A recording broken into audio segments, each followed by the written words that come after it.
이재명 대통령이 나서서 전기요금을 현실화할 수밖에 없다라고 말했습니다. 그런 얘기를 이제 대통령이 앞장서서 얘기한다라는 건 공공기관의 요금 인상에 대한 명분을 만들어주는 거고 그들이 가지고 있는 부담을 누그러뜨려 주려고 하는 의도임을 너무도 잘 압니다. 그리고 앞으로 한국에 사는 많은 사람들은 전기요금을 좀 더 내게 될 것 같습니다. 지금도 전기요금은 OECD 국가랑 비교했을 때는 상대적으로 저렴하답니다. 가정용 따지면요 한 50%, 산업용도 한 60% 싸답니다. 누구야? 그 문재인 정부 때는 전기요금을 한 번도 올리지 않았죠.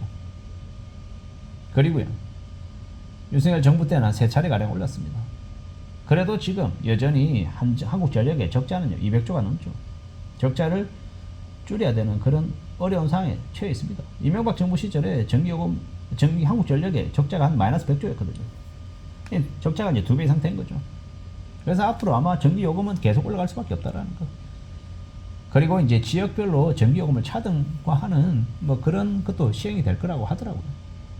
결국 서울이나 경기도 쪽에 사는 사람들은 전기요금을 더 부담하게 되고 저기 지방 쪽은요, 외곽 쪽은요, 전기요금이 훨씬 더 싸고 그래서 서울이나 경기도 쪽에 집중되어서 사는 사람들 중에 뭐 귀농하거나 아니면 좀 더 슬로우 라이프를 추구하는 사람들은 서울이나 경기권이 아니라 지방으로 아마 이사 갈 수 있는 그런 이제 이유가 되기도 할 것 같습니다.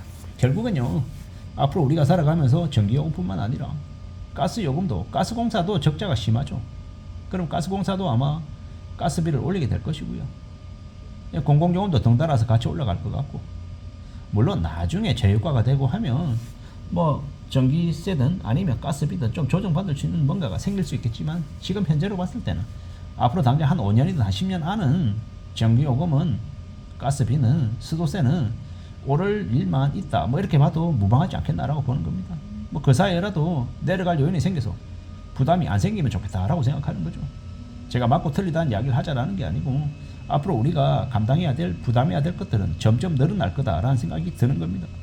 국민연금도 국민연금 납부율 이제 9%에서 뭐 13%뭐 이렇게 늘어나겠죠.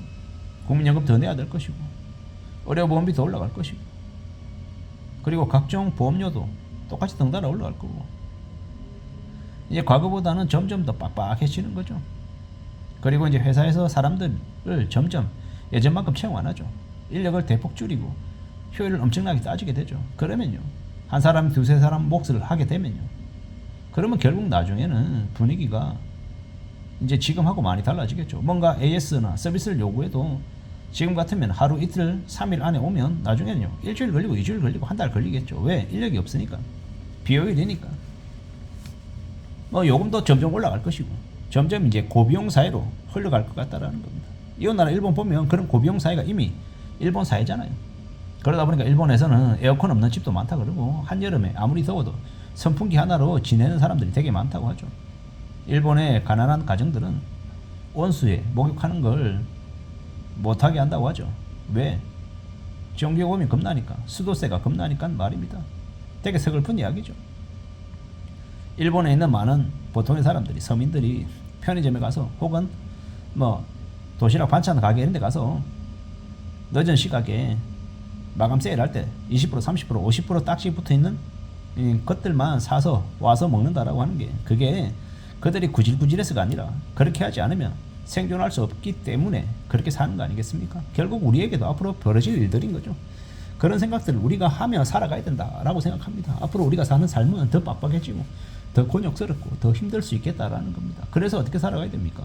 실리를 추구해야죠. 정말 물 셀 틈 없이 헛돈 나가는 거 방지해야죠. 그러고 살아야 그러고 지내야 나아질 것 같습니다. 참 막막하죠. 참 두렵습니다. 참 고민스러운 일들이 너무도 많더라는 겁니다.